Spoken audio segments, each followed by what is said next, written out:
Hi there and welcome to my channel. My name is Lamisan Felix and I do quite a number of things on this channel, from poetry to storytelling and inspiration, and lots of others that you can check. If it's your first time seeing my face or visiting my channel or coming across my video, I'd urge you to subscribe, give the video a thumbs up, and if possible, drop a comment or share with friends and relatives. So today I'll be narrating to you a story as someone who grew up in a house that was embedded on storytelling. My mother actually was a good storyteller. Still she is, because she's still alive. But since we have grown up and left to other places in search of jobs, in the hope of finding knowledge, to school, so to speak, we've been separated from her, and so we don't often listen to her stories as we used to do when we were young. But when we were young, we really enjoyed. She'd sit us down in front of our house in the moonlight and narrate a thrilling story to us. And I learned the art of narration from her stories. And she used to tell real stories or stories based on real life experiences. She was a good storyteller. One day I'll be privileged to bring her to this channel so you people can also hear from her. So today I want to tell you about my experience with my fellow children growing up in the society. Back then when I was young, I grew up in a tiny village, and as kids we had lots of fun. Those times when you're so frolicsome and you so you're so adventurous and explorative and full of energy, and you so stubborn sometimes.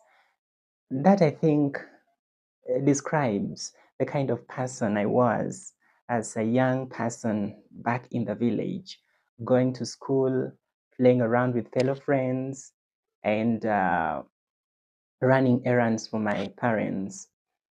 I won't say that I was a good child anyway. In as much as I was humble and respectful, I also had my downsides. I was the kind of child who was so adventurous to the point that I would play around with things that I was not supposed to handle. I remember one time when I was fetching firewood in our farm, and then I had this crazy idea that I could just block the road, the pathway that existed beside our home that connected our home to our neighbors. I had this crazy idea that I could just bar people from coming down or passing the route. So, you know what I did? I had a machete in my hand. I was fetching firewood, and then I just all of a sudden thought, what if I just cut down thorns and blockade the road? Wouldn't that be so amazing? And that's exactly what I did. I rushed to the bush. I cut down some thorns, huge thorns, because by then I was also good in strength anyway. So I cut down some thorns and then I brought them over and just blockaded the road. Then an old man came by and stopped and wondered what I was doing and called me actually and wanted to beat me. He had a staff in his hand. So he told me to lie down because I had actually done a pretty good offense. And if my dad or my mom knew, they would actually have me grounded or even caned, as was the case those days. Because pretty much you wouldn't be grounded, but you would be thoroughly caned and talked to severely, scolded. And that would be really a good punishment for a delinquent juvenile, the kind I was. So the old man ordered me to lie down and told me that he was going to cane me. And so I had also expected that he would do that. And I thought for a moment that this man did not know where I come from. He didn't know how home. I could just take off and run away as quickly as I could. I thought about that, and I would have done that except for the little fact that if it were to be realized later that I had done that, or if the old man would later come to know my parents or my home, or even ask anybody and be told, I would be in for it, for a rough day. So I humbly lay down and accepted to be punished. But you know what? When I expected the old man would use his staff to wank me, he just came and stood next to me and pulled me up and told me that, young boy, stand up, you know, take away the thorns and throw them away and never do that. And just like that, he walked away. I couldn't expect that. During those times, you would be smashed to pieces by an elder if you were caught doing such a thing. So that's just an example of how troublesome I was as a kid.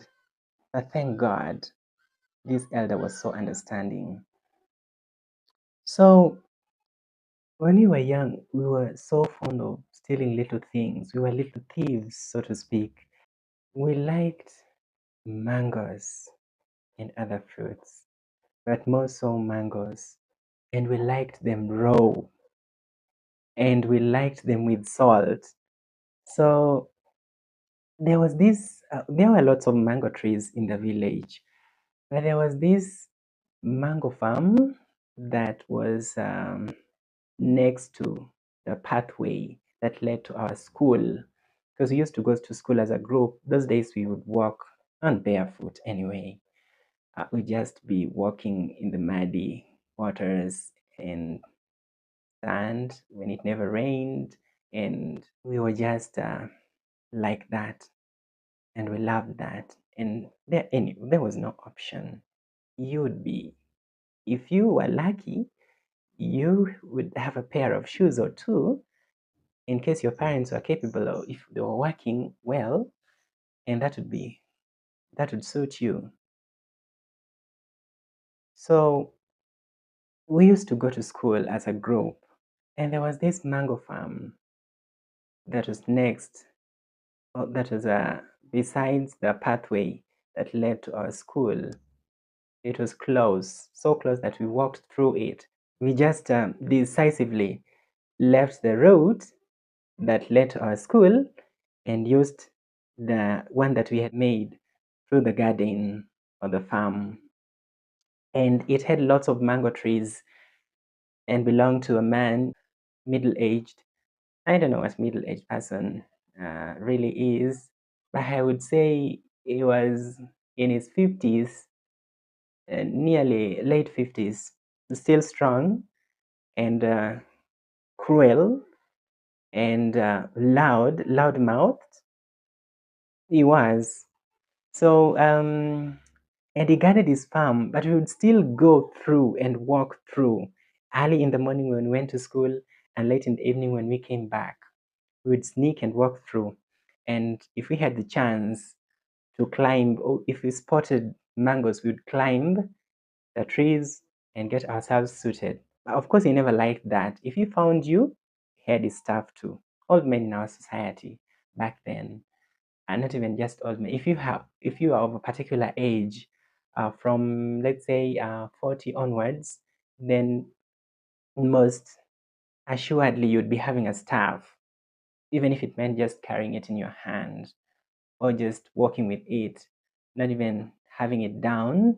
You just be having it in your hand for personal protection and for prestige. I don't know, old people and middle-aged men and even women anyway loved working with staffs. So we would sneak into this man's farm and pick the mangoes raw. We love them raw, I told you, and using salt as an additive.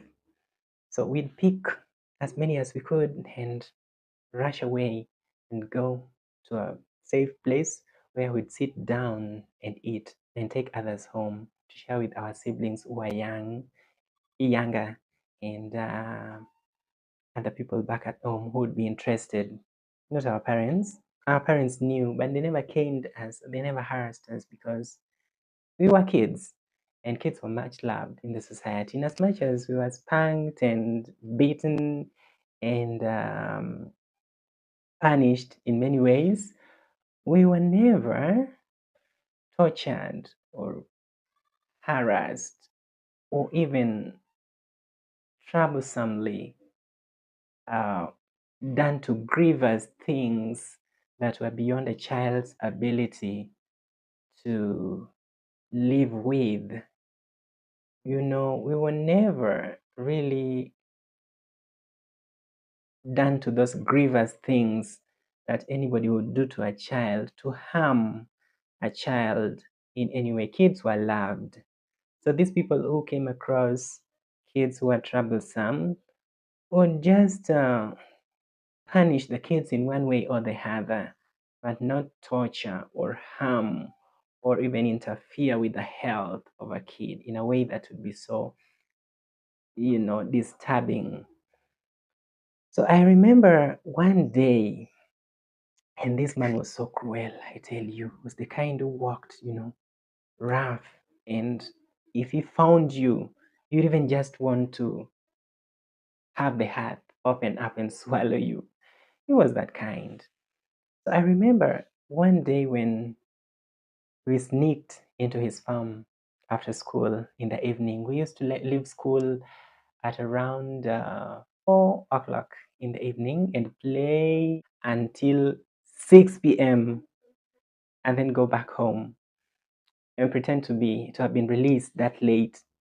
So at 6 o'clock that day in the evening, we walked into his farm, and there were so many mango trees. But on this day, I think it was his luck because it would be in the farm, but you can just have your eyes on all the trees. And on this particular day, he was hidden somewhere. He hid himself somewhere close. So when we walked in, clueless, but yet having our ears and eyes out, we knew it was somewhere within. He would be, though it was late, we knew it would be somewhere within. So we walked in and climbed the trees, and then after a while, I had somebody down there. I had a voice of a man, a grown-up man, and I knew, oh my Lord, today is my day, I've been found. Then when I looked below, he was there, standing with his staff in his hand, cruel as he was, waiting. He was waiting for me to come down. He didn't even talk, but I knew from his facial expression, it was so evident that he was uh, peeved and, having it all over him, the emotions of a man of his age and his character. So I wondered, what would I do? I was up there, I had picked enough mangoes in my pocket, and there he was. He had just waited for me to have enough. He wouldn't come up, of course, but I had to come down. If I came down, he would have me. I would not even jump.